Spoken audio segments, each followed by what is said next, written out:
person gets used to organizing their time and setting aside a portion of it to focus on important matters.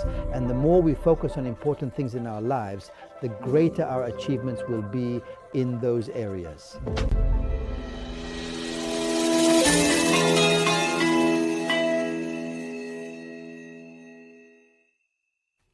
Welcome, dear viewers, to today's episode. It's a very important topic, 3 hours in your day.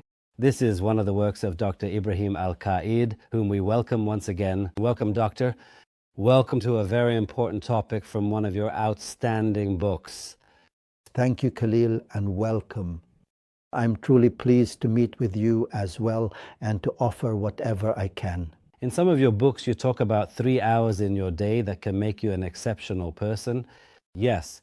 What are these 3 hours and why? These 3 hours actually come from the inspiration of my book, The Pinnacle of Personal and Professional Excellence, which is one of my important and well-known books. The idea of the 3 hours that make a person truly exceptional and remarkably distinguished is a truly great and powerful concept because it very strongly focuses on the way you manage yourself, achieve your most important goals, and accomplish your greatest achievement of the day, each and every day. Many of us, have so many preoccupations in this life. From the moment he wakes up in the morning until he goes to sleep, he is busy with tasks, meetings, events, social matters, and so on. And many of us forget ourselves in all of this, that is, in the overwhelming busyness and commitments. But this busyness, these commitments, and these tasks sometimes keep a person from achieving the great goals in his life. And this person becomes a marginal person because life is the one leading him, not the other way around. All right, with these 3 hours, I am certain that if you dedicate yourself to them, you will be the one leading your life, not life leading you. Excellent. So, Doctor, do the 3 hours have to be consecutive or can we split them up? Let me first explain to you what I mean by 3 hours. The 3 hours I mean are to reserve 3 hours out of every 24 hours. 1 hour for your Lord, beautiful. 1 hour for your work, and 1 hour for your enjoyment and entertainment. Someone might say, so I only give my Lord 1 hour. I'm not saying to give only 1 hour. What I'm saying is to focus on this hour and invest in it as much as you can. Many people might say, we already invest a lot in our relationship with our Lord.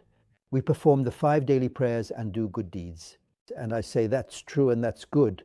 But develop the habit of dedicating just 1 hour a day and look for a suitable time. In my opinion, the best time for this hour is an hour before dawn, an hour before the Fajr call to prayer. All right, Doctor, why this order? Then after that, after this hour, which is for your Lord, take an hour for your work and most importantly, for the goals you want to achieve. Someone might say to me, brother, my work takes 7 or 8 hours of my day. That's true, but just choose 1 hour and dedicate it to your priorities. Use it to set your plan. Use it to follow up on your plan. Do the important things today in this hour. Then at the end of the day, also set aside an hour for your relaxation, entertainment, and enjoyment. And if one day you are able to achieve the accomplishment of setting aside these 3 hours from your day and focusing on them, and you are able to manage these 3 hours and set your priorities within them. For example, during the hour of worship, what are your priorities in that hour? Honestly, in the hour of worship, there are only 3 things. Either I pray, or I read the Quran, or I recite the remembrances, adhkar. And this is the greatest investment you can make in that hour. Now imagine that you dedicate a full hour of your day solely for this purpose. Would this have an impact on you? For those who are able to do it, the impact is noticeable. The second thing is when you take an hour and focus intensely on your work and you look at the important things in your job, then you move on to your leisure time as well and you focus on that hour. Why this hour and why did I choose it? This will teach you time management and help you set goals. And it will teach you to follow up on the really important goals in your life. It should be done every single day. It's like, for example, taking medicine. Sometimes a person forgets it for a day. If someone misses a day or two, does it have an effect? There are books, like self-development books. We give the prescription just like someone gives medicine. Then the way you take the prescription depends on your circumstances. For example, I told you 3 hours. You told me, honestly, I can't manage 3 hours. I can only do 2 hours. Take 2 hours and work with those 2 hours. That's better than having nothing to work on at all. But these 3 hours provide a kind of balance, because they balance, meaning your spiritual work and your relationship with your Lord, along with your job, your craft, your human relationships, your mental well-being, and each one of them. This is a very important issue for me, for a person. And for each of these hours, you set the priority. You set your priorities in them. Someone might say to me, honestly, brother, that's very nice. I just want 1 hour, but maybe the dawn hour is difficult for me and I can't really do it. Well, you can take it and put it at any other time. That's fine. It doesn't necessarily have to be at this specific time, but the best time for it is this one.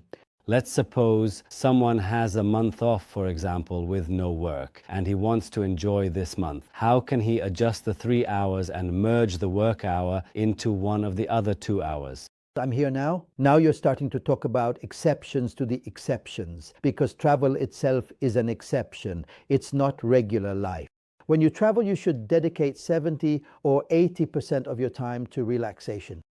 That means you need to use this travel time for rest and tranquility and so on. And as for your required acts of worship, you should perform them as much as you are able. Maybe he doesn't have any work during the vacation, so the work hour doesn't apply to him, and so on. When we say 3 hours, even if you only spend 1 hour a day working, even in your regular life, try it. I teach my students not to jump in and try to plan all these hours in a single day on a continuous basis. I say just take 1 hour. Nice. Well, doctor, don't you think that these 3 hours actually exist in our daily lives? And they're condensed into work and into enjoyment, and we could say in worship as well. So don't you think that it's already integrated into our lives? When I talk about someone who is retired and doesn't have a job, they will deal with these 3-hour circles differently because they don't have work. So I might tell them to focus on, so the first hour is for worship, add a bit more to it, and the hour for entertainment, add a bit more to that as well. And since you don't have a job, but you do have practical interests that you want to work on and focus on, so the matter is relative. It depends on people's circumstances.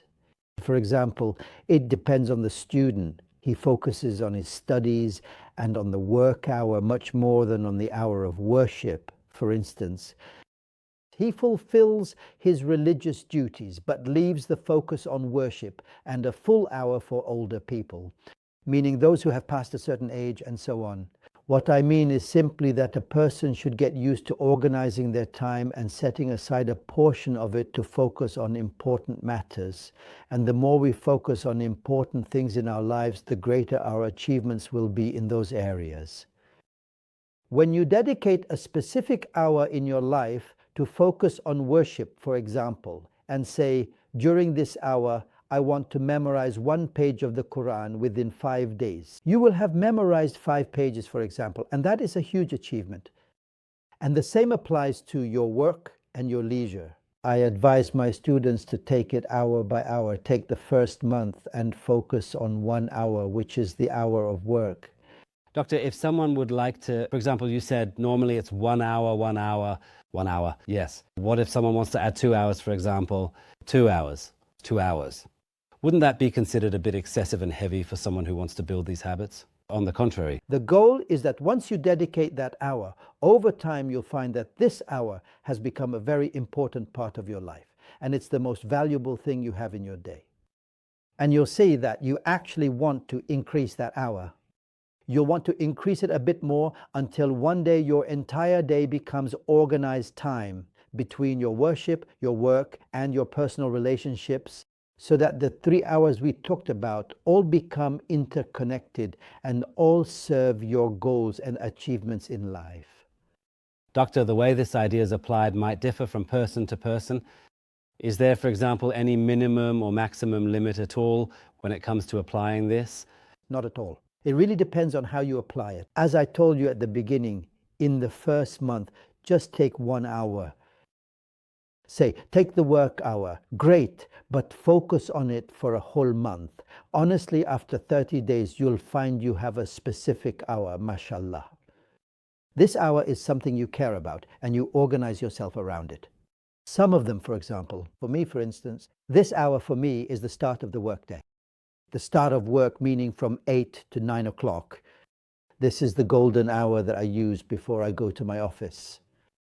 I work at home during this hour, and I focus intensely on my work for the day. What am I going to do? My plan for the day. The most important things I want to accomplish. I go out and, everything is ready in my mind. And all that's left is just, to execute what I can. Excellent. And you continue, as we said, a month. For example, you take one of these circles. In the second month, for example, you take another circle. Entertainment. A lot of people want to have fun. They want to enjoy themselves. But sometimes days and times just pass by, and all they do is go to a coffee shop or sit with a colleague or friend and chat. But they don't have a way to entertain themselves or enjoy themselves with other things. Okay, so I say, for example, in this circle, if you want to enjoy yourself, get a piece of paper and a pen and write down the top 10, 15, or 20 things that make you feel comfortable and happy. Nice. Okay, Doctor, regarding worship, let me take it as an example. Do I have to dedicate, say, a whole hour? For instance, you mentioned the best time is at dawn. Does it work if I split it, like half an hour at dawn and half an hour at sunset? How could that work? The important thing is the idea. If you can split that hour into half an hour and half an hour, that's fine. So what advice would you give to anyone who is about to embark on this idea to create real happiness and a true life? Honestly, the idea that I have practiced, and I speak from experience. I talk about things and experiences only after I have tried them myself before sharing them with others. I apply them to myself and see whether they can actually be implemented or not. I have applied these things myself, so I know. Sometimes there are certain hours that I just can't manage, or there are times when I simply can't do it. For example, the hour of worship before dawn. Many people either need to sleep at that time, or their schedule is completely different and they can't get up at that hour, or they might be sick or something like that. So there are exceptions. But the more you gradually get used to developing and maintaining habits where you intentionally build clear priorities and really focus on them in your daily life, whether that's for an hour, half an hour, 45 minutes, or even as long as 2 hours at a time, the more there will be. There are times in your life that you look at differently. Those hours are for my relationship with my Lord. These hours are for work. Those hours are for human relationships, rest, and so on. In this way, you enrich your life and you no longer have emptiness, and you become a person. Meaning, you search for your priorities, you become psychologically comfortable, excellent, and so on. We say that worship is between you and your Lord, so we don't really know what's right, and the rewards always come from God. But on the work level, Dr. Joe, are there people, for example, who told you, by God, we got a promotion? Or can we say there are achievements at the work level? Let me give you examples of some of the top executives who work as company managers. I know some of them personally, and even among Westerners in the books I've read, and even in a famous study from Harvard University. The way these managers live, the most successful managers globally, is quite unique. They have these times, or they dedicate these hours before going to work, a whole hour. During that time, they set all their plans or review their plans, organize their daily schedule, set their priorities, and make a list of achievements they want to accomplish during the day. Then they take this plan with them to their office. This is well known, and as I said, anyone can do it at any level, in their work and in their life. Thank you, Doctor. This is one of the lessons in time and life management, especially on the topic of the 3 hours. Honestly, we wish we had 3 hours just for this topic. God bless you. Thank you, Doctor. And with that, we conclude this segment of Lessons in Time and Life Management. God willing, you'll find us in the future, hopefully, with other topics.